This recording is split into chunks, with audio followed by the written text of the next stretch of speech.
ज्यादा बोलने से बेहतर क्यों होता है चुप रहना? जाने कैसे। ये आपकी एनर्जी को बचाता है। मौन शक्तिशाली है। ज्यादा बोलने से आप अक्सर ओवर शेयरिंग पर आ जाते हैं, यानी आप लोगों को वो सब बताने लग जाते हैं जिसको जानना उनके लिए जरूरी नहीं है। ओवर शेयरिंग से आप अपनी एनर्जी लीक करते हैं। यही कारण है कि मौन का खास महत्व है। कम बोलने वाले लोग अपनी एनर्जी सही चीज के लिए बचा कर रखते हैं और इससे प्रभावित होने से भी रोकते हैं। आपने अक्सर बड़े और ज्ञानी लोगों को देखा होगा कि वह कम बोलते हैं लेकिन बेहद नपातुला और प्रभावशाली बोलते हैं, क्योंकि उन्हें पता है कि एनर्जी कैसे काम करती है और इसे कहां बचाया जा सकता है। जो लोग वाकई में सफल होते हैं, ज्ञानी होते हैं, वो ढिंढोरा नहीं पीटते। अटेंशन के भूखे लोग ही मौन की ताकत को नहीं समझ पाते, जबकि चुप रहना आपका एक हथियार बन सकता है, खुद की एनर्जी को रक्षा करने का भी और दूसरों को आंकने का भी। जो लोग चुप नहीं रह पाते उनके जीवन में कुछ भी निजी नहीं होता, सब कुछ पब्लिक होता है। लोगों को सिर्फ उतना ही बताना चाहिए जितना उन्हें जानने की जरूरत है। आप जितना कम बताएंगे, लोग उतना ही सोचेंगे कि आपका अगला मूव क्या हो। अटेंशन को भूल जाइए, क्योंकि विध्वंस में तेज आवाज होती है, लेकिन सर्जना यानी क्रिएशन शांति में होता है।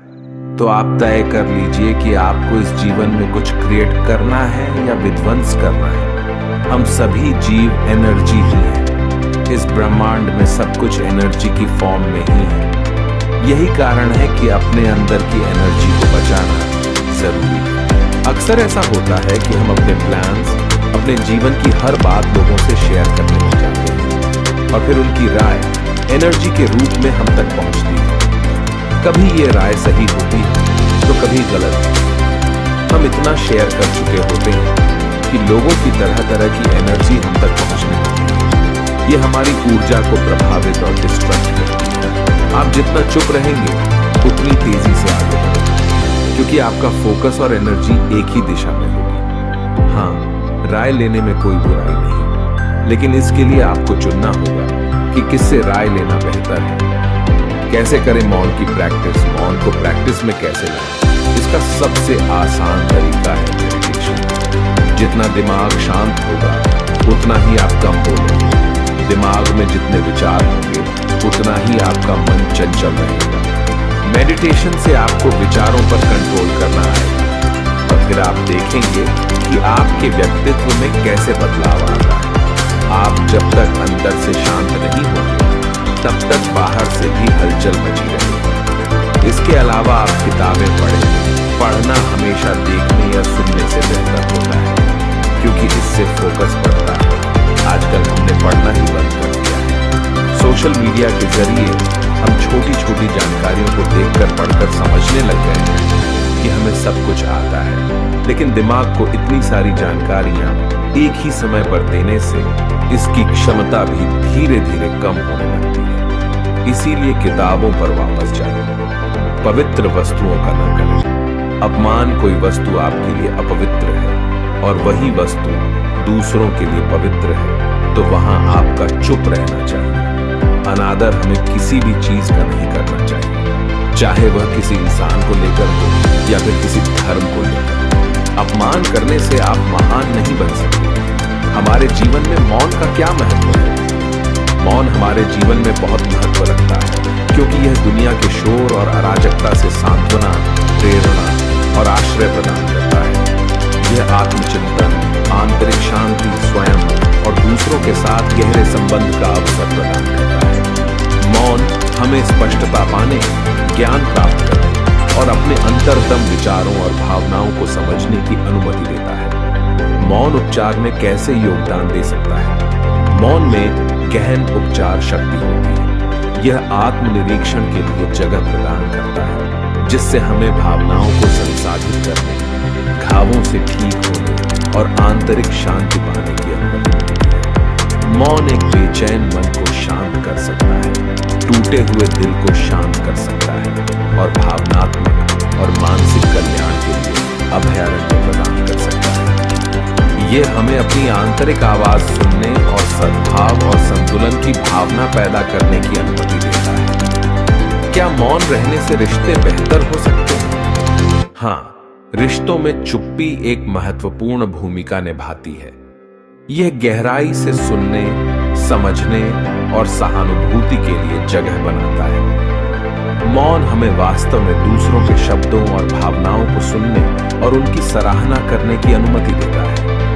यह संबंध अंतरंगता और सम्मान की भावना को बढ़ावा दे सकता है, जिससे रिश्ते पनप सकते हैं और मजबूत हो सकते हैं। शोर भरी दुनिया में कोई मौन कैसे अपना सकता है? शोर भरी दुनिया में मौन को अपनाने के लिए जानबूझकर प्रयास की आवश्यकता होती है। इसमें अराजकता के बीच स्थिरता और शांति के क्षणों को उकेरना शामिल है। यह ध्यान, माइंडफुलनेस और प्रतिबिंब के लिए शांत स्थान बनाने जैसी प्रथाओं के माध्यम से किया जा सकता है।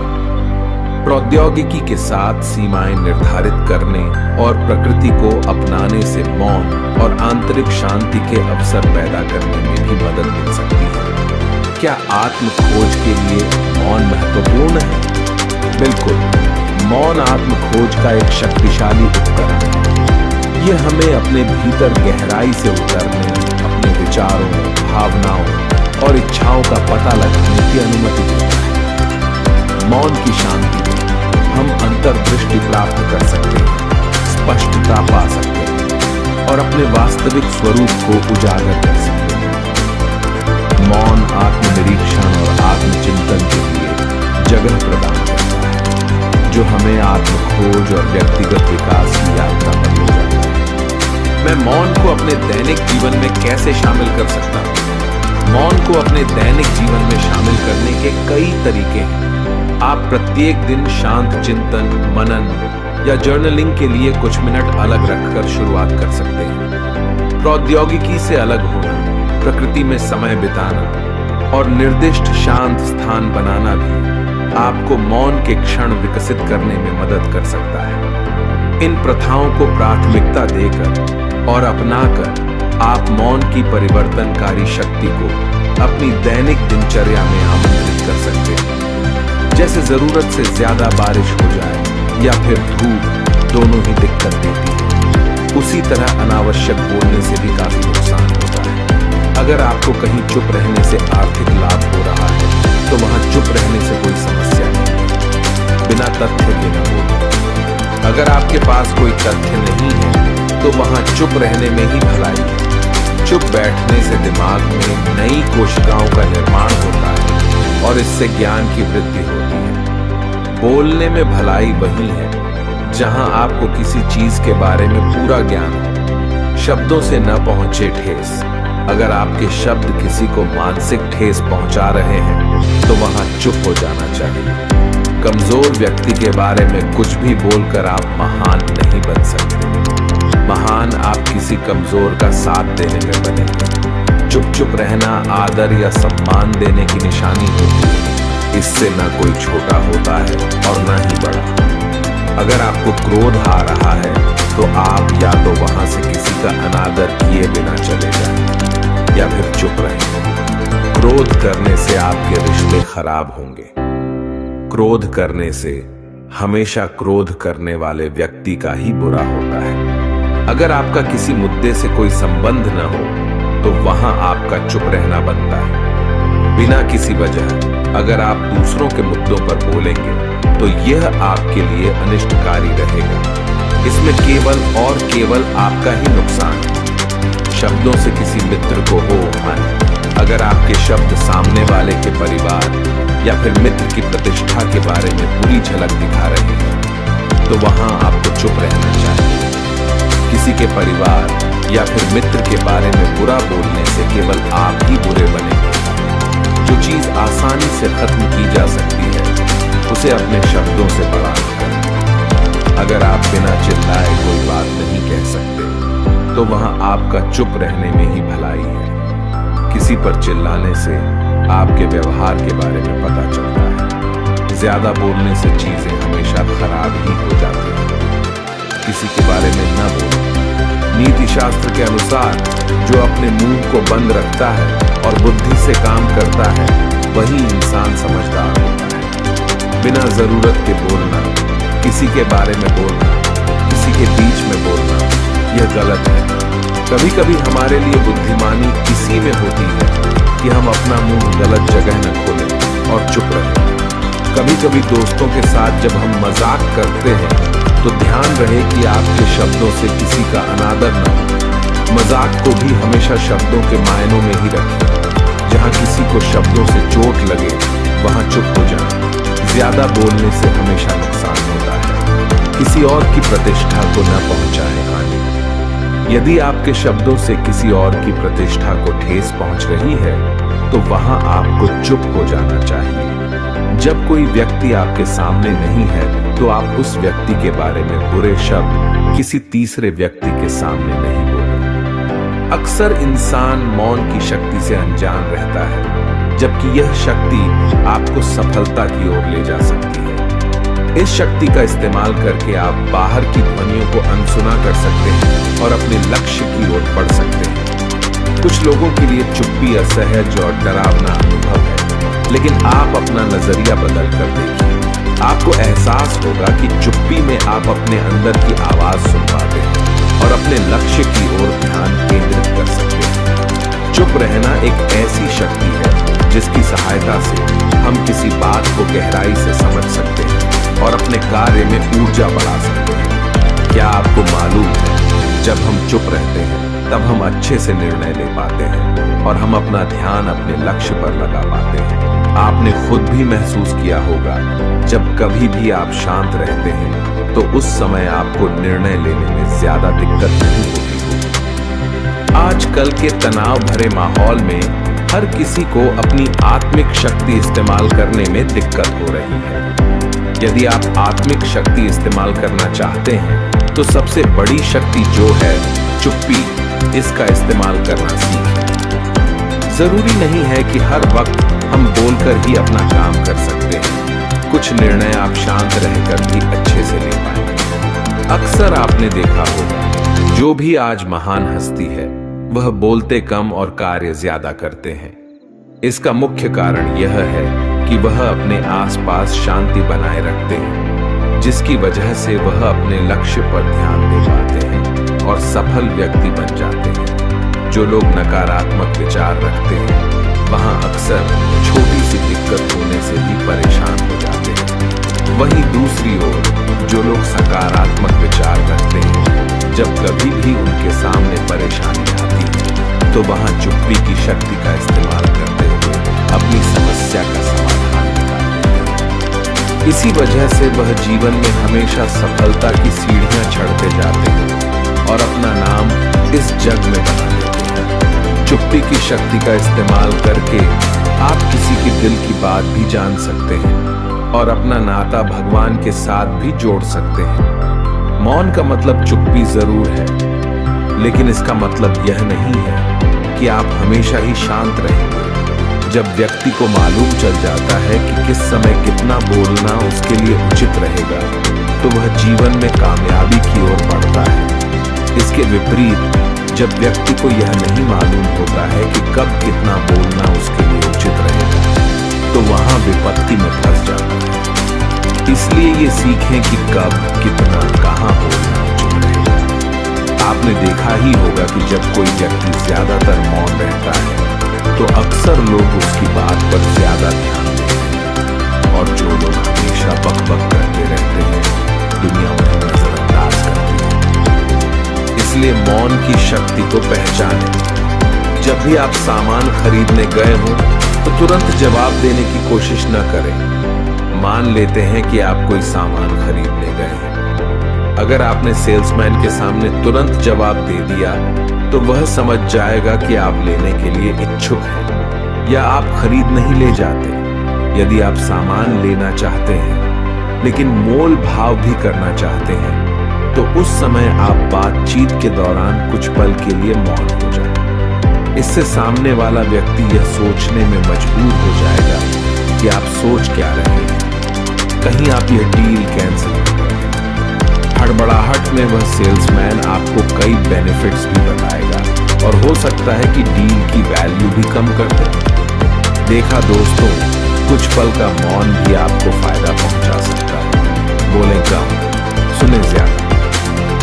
ज्यादातर रिलेशन तब टूट जाते हैं जब कोई एक दूसरे की बात सुनता ही नहीं। यदि आप भी ऐसे हैं तो आज से ही अपने बिहेवियर में चेंज लाएं। जब आप सामने वाले व्यक्ति की बात ध्यान से सुनेंगे तो वह भी आपकी बात पर ध्यान देगा और इसी वजह से आप दोनों का रिश्ता मजबूत बनेगा। उचित उत्तर पाएं। कुछ लोगों की आदत होती है कि वह एक प्रश्न पूछने के बाद तुरंत दूसरा प्रश्न पूछ लेते हैं, जबकि एक प्रश्न पूछने के बाद कुछ समय के लिए मौन हो जाना चाहिए ताकि आप सामने वाले व्यक्ति की राय जान पाएं। आप ही राय दे देंगे तो आप सामने वाले का नजरिया कभी नहीं समझ पाएंगे। इसलिए हमेशा प्रश्न पूछने के बाद कुछ समय के लिए मौन हो जाए और सामने वाले के विचार समझें।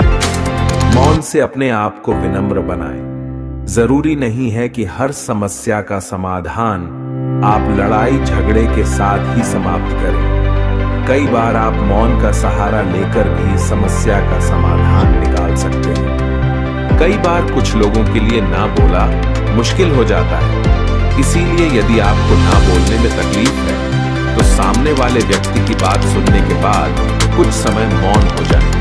मानसिक शांति प्राप्त करने के लिए आपको चुप्पी की शक्ति को पहचानना होगा। जब कभी भी इंसान मौन का अनुभव करता है तो उसके सारे विचार जो उसे तंग कर रहे होते हैं कुछ पल के लिए शांत हो जाते हैं। आप स्वयं को मौका देते हैं खुद के साथ जुड़ने का। उस समय आपको मानसिक शांति मिलती है।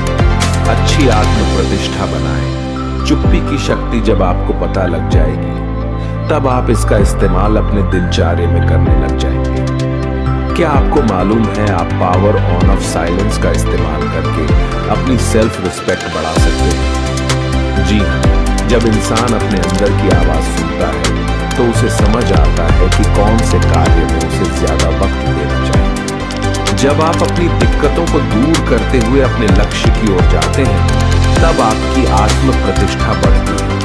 जब आप मौन रहते हैं तब आपके विचार आप खुद समझ पाते हैं, जिसकी वजह से आपकी विचार शक्ति बढ़ती है। मन शांत होने की वजह से अंदर की उथल पुथल इंसान खुद समझ पाता है, जिसके कारण वह अपनी सभी समस्याओं का निवारण कर पाता है और अपने विचार सही जगह ले जा पाता है। मौन की शक्ति का इस्तेमाल बड़ा इंसान बनने के लिए आप कर सकते हैं। जब इंसान को मन की शक्ति का अंदाजा लग जाता है तो वह बड़ी से बड़ी चुनौतियों का सामना कर सकता है और अपने जीवन में हर लक्ष्य को प्राप्त कर सकता है। मौन रहने से सबसे पहले तो लड़ाई झगड़े से बचेंगे। चुप रहेंगे तो बात नहीं बढ़ेगी। मान लीजिए दो लोगों की लड़ाई हो रही है और एक चुप हो जाए, बोले ही नहीं, तो क्या होगा? झगड़े से बचेंगे और हमारे संबंध अच्छे बनेंगे, बात बिगड़ेगी नहीं। हमारी रिलेशनशिप मजबूत होती है। लड़ेंगे तो संबंध हमेशा के लिए खराब ही हो जाएंगे। हमारी सेहत के लिए भी चुप रहना बहुत अच्छा है। एक रिसर्च से भी बात सामने आई है कि चुप रहकर हमारा दिमाग कई गुना बेहतर काम करता है और बोलने से हमारी एनर्जी कितनी वेस्ट होती है और हमारा ब्लड प्रेशर भी बढ़ जाता है, धड़कन तेज हो जाती है। हम इन सबसे बचेंगे।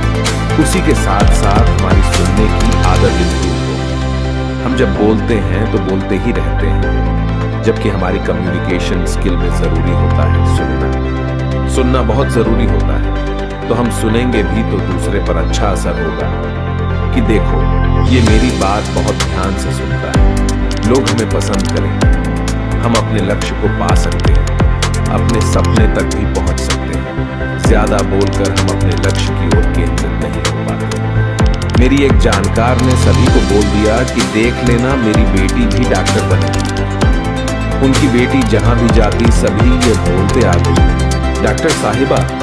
उस लड़की के मन में बहुत ज्यादा प्रेशर हो गया कि एग्जाम तो क्लियर करना ही पड़ेगा, अगर नहीं किया तो लोग क्या कहेंगे। अब उसके मन में तनाव ज्यादा था और वह चाहकर भी कंसंट्रेट नहीं कर पाई और वह एग्जाम क्लियर नहीं कर पाई और वहीं उसकी कजिन पास हो गई। उसने कोई हल्ला नहीं मचाया, किसी को नहीं बताया। तो अगर वह चुप ही रहती, कुछ न बोलती, तो शायद उनकी लड़की भी पास हो जाती। वह कहते भी है ना, मेहनत इतनी खामोशी से करो कि सफलता शोर मचाते। क्रिएटिविटी भी आती है चुप रहकर। मानो कुछ समझ नहीं आ रहा तो बजाय इधर उधर बोलने के चुपचाप बैठ जाने से बहुत फर्क पड़ता है। जितना हम शांत होकर चुपचाप से अपने आप से बैठकर सोचेंगे, उतने ही आइडियाज भी आएंगे और नए नए आइडिया भी आते हैं, समझदार भी बनते हैं। देखिए, अगर हम किसी से बहस किए जा रहे हैं, चुप नहीं हो रहे हो, मजाक का कारण बनेगी और बात भी खराब होगी। और वहीं अगर हम चुप हो जाएंगे तो लोग यही कहेंगे कि अच्छा किया, कोई फायदा नहीं था बहस करने का, और चुप रहकर हमें सोचने का भी मौका मिलता है। कई बार बेवजह हम बोले ही चले जाते हैं, जबकि चुप रहकर हम खुद से आकलन कर सकते हैं कि क्या सही क्या गलत। अगर रात को भी आपके दिमाग में बहुत सारे विचार चल रहे हैं, कोई टेंशन दिमाग में, तो आप देखते हैं कि नींद आनी मुश्किल हो जाती है। नींद नहीं आती। अनिद्रा की बीमारी जिसे कहते हैं, रात को नींद न आए, उसका कारण यही है कि इतने ज्यादा विचार चल रहे हैं कि वह नींद के अंदर बाधा डालता है। ध्यान और नींद में बहुत थोड़ा सा फर्क है। नींद जो है उसमें अपनी कॉन्शियसनेस को, अपने आप को हम भूल जाते हैं पूरी तरह से, और तब कुदरत की ऊर्जा हमारे अंदर उतरनी शुरू होती है। लेकिन ध्यान में हम कॉन्शियसली अपने विचारों के दृष्टा बन जाते हैं, अपने विचारों को शांत करके बैठ जाते हैं, और उसके बाद कुदरत की ताकत हमारे अंदर आना शुरू कर देती है। आप देखिए, रात की हमारे 6 से 8 घंटे की नींद है, उसके कारण हमारे दिन के जो 15-16 घंटे हम कितना एनर्जेटिक फील करते हैं, और बाकी के समय में हम अपनी सांसारिक कार्यवाही कर सकते हैं। इसी प्रकार अगर हम थोड़ा समय अपने आप के साथ एंजॉय करना, मतलब अपने ध्यान में एंजॉय करना शुरू कर दें, जो कि कॉन्शियसली हम बैठे और कॉन्शियसली हम अपने विचारों को शांत कर पाएं, तो यह एक ऐसी पावरफुल स्टेट होगी जिसको नॉर्मली आपके संकल्प में एक शक्ति आनी शुरू हो जाती है, एक पावर आनी शुरू हो जाती है। The power on off silence, on की ताकत, ये आपको बहुत ताकत देती है, बहुत ज्यादा। तो दोस्तों, इसके लिए थोड़ी देर चुप रहने की प्रैक्टिस करनी है। कभी कभी दिन को भी इस प्रैक्टिस को बनाकर देखिए। जब आपके पास टाइम हो, सफर कर रहे हैं, जरूरी तो नहीं हर टाइम सोचते ही रहें। कुछ टाइम केवल अपने विचारों के साक्षी बन जाएं, दृष्टा बन जाएं। उन विचारों से आपका कोई लेना देना नहीं है। विचार आ रहे हैं, जा रहे हैं, दूसरा आता है, तीसरा आता है, इस तरह आना जाना लगा रहता है, लेकिन आप केवल उनके दृष्टा बनते हो, देखते रहते हो, उनसे आपका कोई वास्ता नहीं है। कभी कभी मन किसी विचार को पकड़ने की कोशिश करता है, तो आप हल्के से उसे झटक देते हो कि मेरा उससे कोई लेना देना नहीं है। दोस्तों, इसके द्वारा जो संकल्प शक्ति प्राप्त होती है, जो अंदर से ऊर्जा प्राप्त होती है, उसके द्वारा हम संसार के महान से महान कार्य कर सकते हैं। चुप रहना एक ऐसी शक्ति है जो हमें किसी भी बात को गहराई से समझने की और काम करने की ऊर्जा देती है। चुप रहने से हमारा दिमाग ज्यादा काम करने लगता है और हम ठीक समय पर सही निर्णय लेने में सक्षम होते हैं। यह हमारी आत्मिक शक्ति का मुख्य स्रोत है, जो आजकल के समय में हमारे लिए बहुत ही मुश्किल है। यह हमारे मन को शांत करता है। शांत रहने से हम अंदर से, यानी दिल से सच्ची खुशी का महसूस करते हैं, जिसका अंदाजा हम खुद भी नहीं लगा सकते। इससे हमारी संकल्प शक्ति भी बढ़ती है। इसलिए जो लोग कम बोलते हैं, उनके द्वारा कही गई बातें जल्दी सच हो जाती हैं, क्योंकि वे लोग सकारात्मक विचारों के होते हैं और उनका मन अंदर से बहुत शांत होता है। जब किसी परेशानी का हल असंभव सा दिखाई देता है, तो कुछ देर चुप रहकर अकेले में बैठकर उसे बड़ी ही आसानी से हल किया जा सकता है। चुप रहकर ही भगवान या परमात्मा से भी सीधी बात की जा सकती है। जीवन में खुश रहने के लिए चुप, यानी शांति का विशेष महत्व होता है। दोस्तों, आज हम इतना ज्यादा बोलने के आदी हो चुके हैं कि मानो हम मौन रहना भूल ही चुके हैं। बोलना हमें संसार से जोड़ता है, बोलना हमें सोसाइटी से जोड़ता है, हम औरों से जुड़ते हैं, लेकिन चुप रहने से हम अपने आप से जुड़ते हैं। हम इस आपाधापी में इतना खो चुके हैं कि हम खुद को भूल चुके हैं, और खुद को भूल जाने की वजह से ही बहुत सारी मेंटल और फिजिकल बीमारियों ने हमें घेर लिया है। जो हम डिप्रेशन की बात सुनते हैं, एंजाइटी की बात सुनते हैं, इंसोम्निया की बात सुनते हैं। इनका मूल कारण जो है वह केवल ये है कि हम इतना ज्यादा विचारों में खो चुके हैं, इतनी ज्यादा टेंशन को हमने अपने सिर पर ले लिया है कि कंट्रोल से अब सिचुएशन बाहर चली गई है। तो अपने आप से एंजॉय करना सीखना है। क्या आप खुद अपनी कंपनी एंजॉय करते हैं? क्या आप आधा घंटा या 1 घंटा केवल अपने साथ बैठ सकते हैं? Just no, without any book, without any movie, without any music, can you stay with yourself just alone? दोस्तों, अगर आप ऐसा कर सकते हैं तो आप स्वास्थ्य को हासिल कर सकते हैं। स्वस्थ शब्द का मतलब जो हमारी हिंदी में होता है, स्व में स्थित होना, अपने आप में स्थित होना, अपनी ही कंपनी एंजॉय करना। तो दोस्तों, स्वस्थ होने के लिए कुछ पल अपने आप के साथ बिताना शुरू करें। बहुत ज्यादा नहीं, केवल आधा घंटा अपने आप को देना शुरू करें। कुछ समय साइलेंस में बैठ जाएं। अपने विचारों के जो अपने मन के अंदर विचार चल रहे हैं, उनके दृष्टा बनकर, साक्षी बनकर, विटनेस बनकर, यानी अपने अंदर जो विचार चल रहे हैं उनसे हम छुटकारा पा सकें कुछ समय के लिए और अपने आप के साथ एंजॉय कर सकें। केवल अपने आप के साथ चुप बैठना, मौन हो जाना। हम बाहरी रूप से तो कई बार बोलना बंद कर भी देते हैं, लेकिन अंदर हमारे तब भी बोलना जारी रहता है। तो बाहरी रूप से बोलना थोड़ा बंद करना है और खुद के अंदर से भी बोलना बंद करना है। कुछ देर के लिए फोटो सामने रहती है, कुछ शब्द सामने आते हैं, हमने किसी को कुछ कहा और थोड़ी देर बाद वह गायब हो जाता। आप एक साइलेंट विटनेस बनकर उन्हें देखते रहे, जैसे आपका इनसे कोई वास्ता नहीं है, कोई लेना देना नहीं है। थोड़े ही समय बाद आप देखेंगे कि विचार गायब होने शुरू हो गए हैं। और इसी प्रकार एक साइलेंट विटनेस बनकर आप कुछ देर देखते रहें तो एक ऐसी अवस्था आती है जिसे कहते हैं बिल्कुल विचार शून्य अवस्था। थोड़ा समय लगता है इस चीज की प्रैक्टिस करने में। रोज आधा घंटा, 20 मिनट हम शुरुआत करते हैं। चुप रहने के लिए शांति और ध्यान करें। अपने अंदर की ताकतों और कमजोरियों को समझें। गहरा सांस लेने के साथ ध्यान केंद्रित करने से चुप रहने में मदद मिलती है। शांत और मौन जगह पर जाकर बैठें, जैसे कि मंदिर, ध्यान केंद्र या पार्क।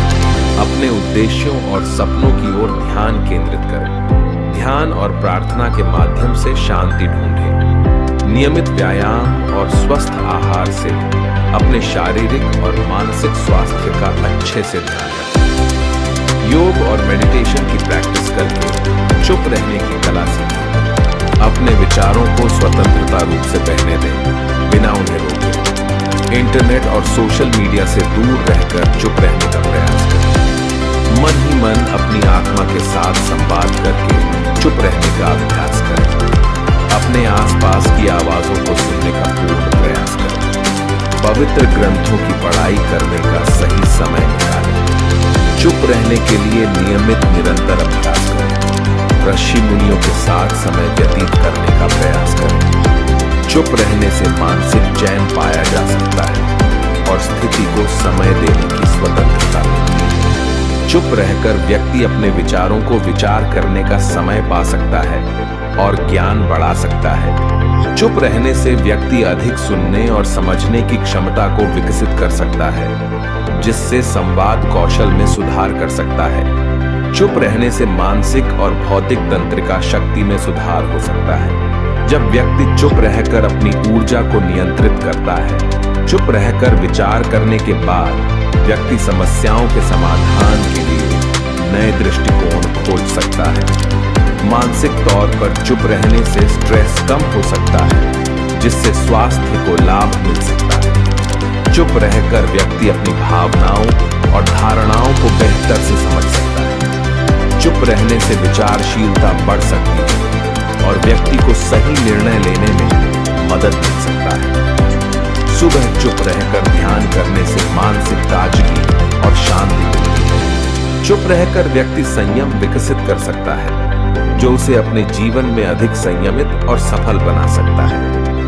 मैं पूरे दिन चुप कैसे रह सकता हूँ? शांत रहने का अच्छा अभ्यास पाने का एक तरीका यह है कि आप एक ऐसा शौक खोजें जहां आपको शांत रहना पड़े और अधिक समय तक अकेले रह सकें। आप कुछ ऐसा करने का प्रयास करें जिसके लिए आपको शांत रहना पड़े और जो कुछ भी आपके मन में हो उसे न कहना पड़े। आप पूरे दिन चुप रहने के लिए ऐसे स्थान को चुनें जहां पर आपके सिवा कोई नहीं। जैसे कि आपका बेडरूम, आपका प्राइवेट घर, यानी आप ऐसे स्थान को चुनें जहां आप अकेले हो, आपके सामने या आसपास कोई ना हो। तो आप इस अवस्था में पूरे दिन चुप रह सकते हैं। कब चुप रहना चाहिए? जब बोलने को कहा ना जाए, जब अपनी या अपनों की आत्मरक्षा की बात ना हो, जब कुछ गलत न चल रहा हो तो चुप रहना चाहिए। जब आपको लगने लगे कि सामने वाला इंसान अभी बहुत गुस्से में है और आपकी किसी भी बात को सुनने की स्थिति में नहीं है,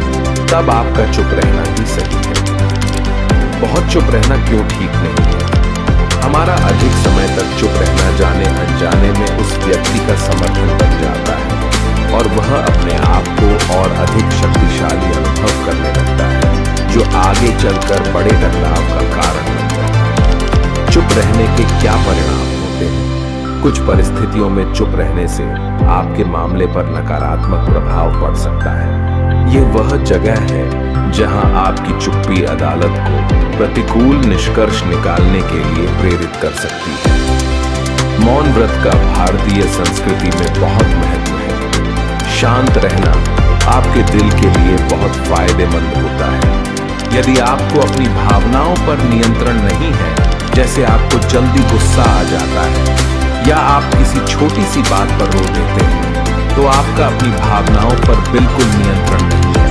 ऐसे में आपको अपनी भावनाओं को मजबूत करने के लिए मौन व्रत एक अच्छा विकल्प है। मौन रहने से आप अपने आप को समझ पाते हैं, जिससे आपको अपनी भावनाओं पर नियंत्रण करने की समझ होती है। ध्यान लगाने का फायदा सबसे ज्यादा विद्यार्थी वर्ग को मिलता है। आपने अक्सर देखा होगा विद्यार्थी मन ही मन पढ़ते हैं बिना कोई आवाज निकाले, क्योंकि इससे एकाग्रता बनी रहती है। मौन व्रत एकाग्रता बढ़ाने में बहुत मददगार साबित होता है। मौन रहने से दिल और दिमाग शांत रहते हैं, जिससे आप अपने लक्ष्य के ऊपर बेहतर तरीके से फोकस कर सकते हैं। मौन व्रत तनाव दूर करने में मददगार साबित होता है। मौन व्रत रखने वाला व्यक्ति कभी तनाव में नहीं रहता। इससे दिमाग शांत रहता है। मेंटल डिसऑर्डर के मरीजों को डॉक्टर्स अक्सर मेडिटेशन करने की सलाह देते हैं। हिंदू पुराणों में भी मौन व्रत का काफी उल्लेख किया गया है। किस तरह मौन रहकर बड़े बड़े काम सिद्ध किए जाते हैं। यदि आप भी आज की भागती दौड़ती जिंदगी में तनाव मुक्त रहना चाहते हैं, तो आज से ही मौन रहने की आदत डालें। एक मकड़ी अपना जाला बनाने उपयुक्त स्थान की तलाश में थी। वह चाहती थी कि उसका जाला ऐसे स्थान पर हो जहां ढेर सारे कीड़े मकोड़े और मक्खियां आकर फंसे। इस तरह वह मजे से खाते पीते और आराम करते अपना जीवन बिताना चाहती थी। उसे एक घर के कमरे का कोना पसंद आ गया और वह वहां जाला बनाने की तैयारी करने लगी। उसने जाला बुनना शुरू ही किया था कि वहां से गुजर रही एक बिल्ली उसे देख जोर जोर से हंसने लगी। मकड़ी ने जब बिल्ली से उसके हंसने का कारण पूछा, तो बिल्ली बोली, मैं तुम्हारी बेवकूफी पर हंस रही हूं। तुम्हें दिखाई नहीं पड़ता कि यह स्थान कितना साफ सुथरा है? यहाँ न कीड़े मकोड़े हैं, न ही मक्खियां। तुम्हारे जाले में कौन फंसेगा? बिल्ली की बात सुनकर मकड़ी ने कमरे के उस कोने में जाला बनाने का विचार त्याग दिया और दूसरे स्थान की तलाश करने लगी। उसने घर के बरामदे से लगी एक खिड़की देखी और वह वहां जाला बुनने लगी। उसने आधा जाला बुनकर तैयार कर लिया था। तभी एक चिड़िया वहां आई और उसका मजाक उड़ाने लगी। अरे तुम्हारा दिमाग खराब हो गया है क्या, जो इस खिड़की पर जाला बुन रही हो? तेज हवा चलेगी और तुम्हारा जाला उड़ जाएगा। मकड़ी को चिड़िया की बात सही लगी। उसने तुरंत खिड़की पर जाला बुनना बंद किया और दूसरा स्थान ढूंढने लगी। ढूंढते ढूंढते उसकी नजर एक पुरानी अलमारी पर पड़ी। उस अलमारी का दरवाजा थोड़ा खुला हुआ था। वह वहां जाकर जाला बुनने लगी। तभी एक कॉकरोच वहां आया और उसे सलाह देते हुए बोला, इस स्थान पर जाला बनाना व्यर्थ है। यह अलमारी बहुत पुरानी हो चुकी है। कुछ ही दिनों में इसे बेच दिया जाएगा। तुम्हारी सारी मेहनत बेकार चली जाएगी। मकड़ी ने कॉकरोच की समझाइश मान ली और अलमारी में जाला बनाना बंद कर दूसरे स्थान की खोज करने लगे। लेकिन इन सब के बीच पूरा दिन निकल चुका था। वह थक गई थी और भूख प्यास से उसका हाल बेहाल हो चुका था। अब उसमें इतनी हिम्मत नहीं रह गई थी कि वह जाला बना सके। थक हार कर वह एक स्थान पर बैठ गई। वहीं एक चींटी भी बैठी हुई थी। थकी हारी मकड़ी को देख चींटी बोली, मैं तुम्हें सुबह से देख रही हूं, तुम जाला बुनना शुरू करती हो और दूसरों की बातों में आकर उसे अधूरा छोड़ देती हो। जो दूसरों की बातों में आता है उसका तुम्हारे जैसा ही हाल होता है। चींटी की बात सुनकर मकड़ी को अपनी गलती का एहसास हुआ और वह पछताने लगी। अक्सर ऐसा होता है कि हम नया काम शुरू करते हैं और नकारात्मक मानसिकता के लोग आकर हमें हतोत्साहित करने लगते हैं। वे भविष्य की परेशानियां और समस्याएं गिनाकर हमारा हौसला तोड़ने की कोशिश करते हैं। कई बार हम उनकी बातों में आकर अपना काम उस स्थिति में छोड़ देते हैं जब वह पूरा होने की कगार पर होता है और बाद में समय निकल जाने पर हम पछताते रह जाते हैं। आवश्यकता है कि जब भी हम कोई नया काम शुरू करें तो पूर्ण सोच विचार करें और उसके बाद आत्मविश्वास और दृढ़ निश्चय के साथ उस काम में जुट जाए। काम अवश्य पूरा होगा। जीवन में सफलता प्राप्त करनी है तो लक्ष्य के प्रति ऐसा ही दृष्टिकोण रखना होगा। दोस्तों, मैं आशा करता हूं कि आपको हमारा यह वीडियो पसंद आया हो। अगर पसंद आया हो तो कृपया हमारे वीडियो को लाइक करें और चैनल को सब्सक्राइब करें। मिलते हैं अगले वीडियो में, तब तक के लिए अपना ख्याल रखिएगा। धन्यवाद।